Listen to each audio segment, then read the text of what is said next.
You know how sometimes you stumble across a topic that just feels, Yeah. well, bigger than you can easily grasp? That's kind of where we come in.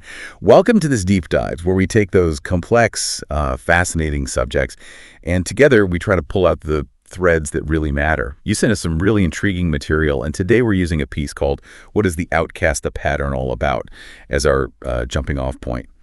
It seems to be on a quest to find the common ground in all things psychic, spiritual, occult, metaphysical, basically, trying to make sense of the seemingly nonsensical. And that mission, it really resonates with what we try to do here. It absolutely does, yeah. This source, it's not just like throwing a bunch of ideas out there. It's actively seeking the underlying architecture. It reminds me of that Oliver Wendell Holmes quote it includes. Something like, a mind that is stretched by a new experience can never go back to its old dimensions. The spirit of inquiry we're embracing, you know? Right. It's about expanding our understanding, and this topic feels really ripe for that.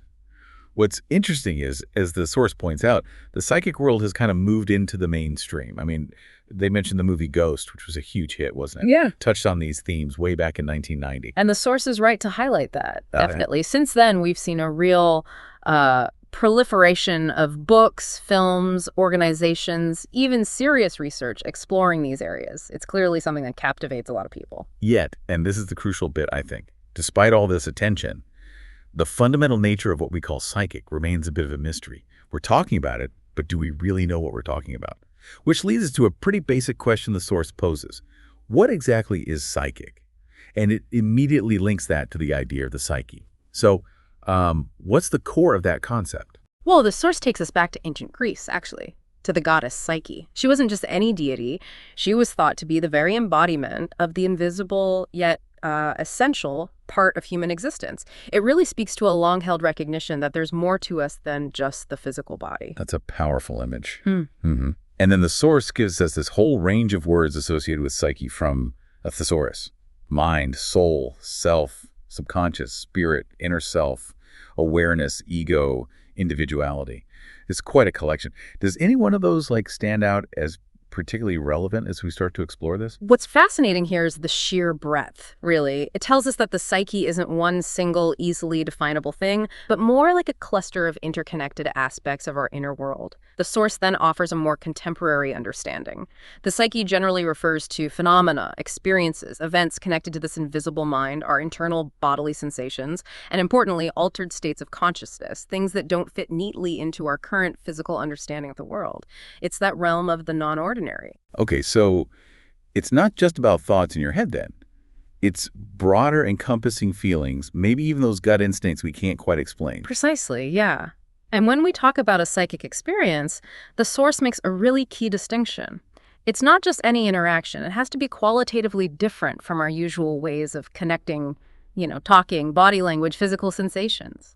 Crucially, it emphasizes that these experiences shouldn't be explainable by subtle, everyday perception. No picking up on a micro-expression or an almost imperceptible movement, that kind of thing. Okay, so it's got to be something truly outside the box of our normal senses and how we process information. And the source gives us some examples of what we're talking about here, like what kind of experiences fall into this psychic category. Yeah, it lists several familiar ones.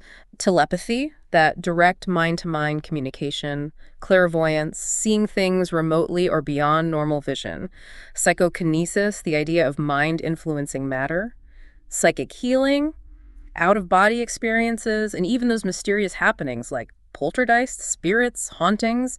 It's a wide spectrum, and as the source itself mentions, each of these could be a whole deep dive on its own. Right, we could spend an entire session on just one of those. Wow. But this gives us a good overview of the kinds of things we mean when we use the term psychic. Now, let's circle back to why we're exploring this today, and specifically touch on shamanism, which feels like it delves into some of the deepest aspects of the psyche. How does understanding this concept of the psyche as laid out by the source help us when we look at shamanic traditions? Well, the source states quite clearly that its aim is to lift the veil and make the groping for words easier when it comes to researching, questioning, and understanding the mysteries of the psychic, spiritual, occult, and metaphysical world.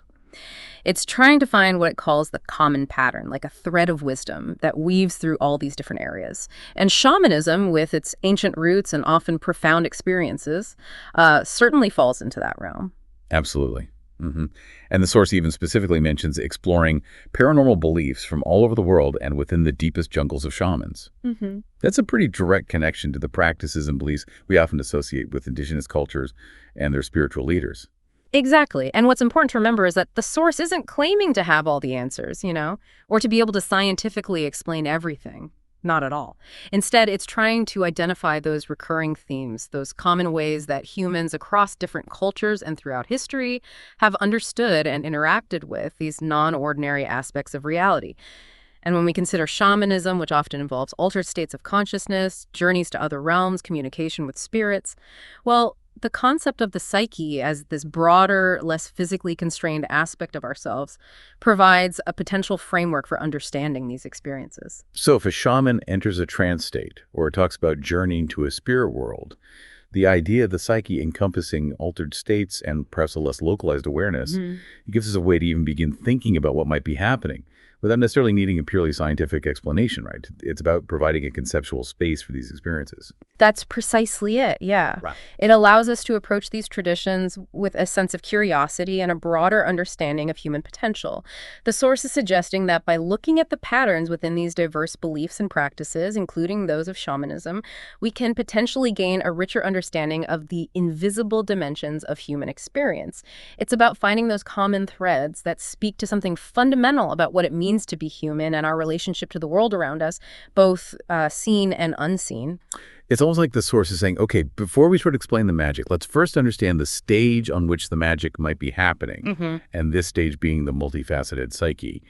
It gives us a foundational vocabulary, maybe, and a wider lens through which to view these often enigmatic practices. Precisely, a vocabulary, a framework. And by doing so, we might start to see connections that we wouldn't have otherwise. We might find echoes of similar concepts or experiences across different cultures and spiritual traditions, even those that seem vastly different on the surface. That's really the power of looking for these underlying patterns. So to kind of bring it all together then, this deep dive has really been about laying the groundwork.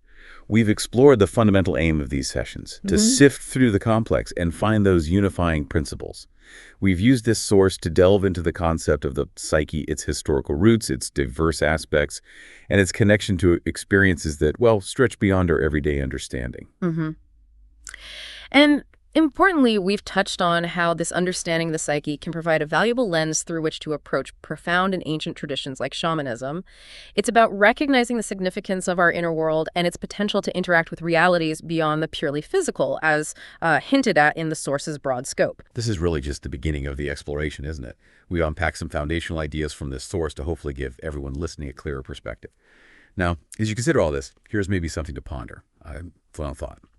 Given this intricate connection between mind, body, and spirit that the source implicitly suggests through its exploration of the psyche, how might a deeper appreciation for this multifaceted inner world shapes not only our understanding of these fascinating phenomena, but also our own personal journey of self-discovery, and maybe even our perception of what reality itself might be?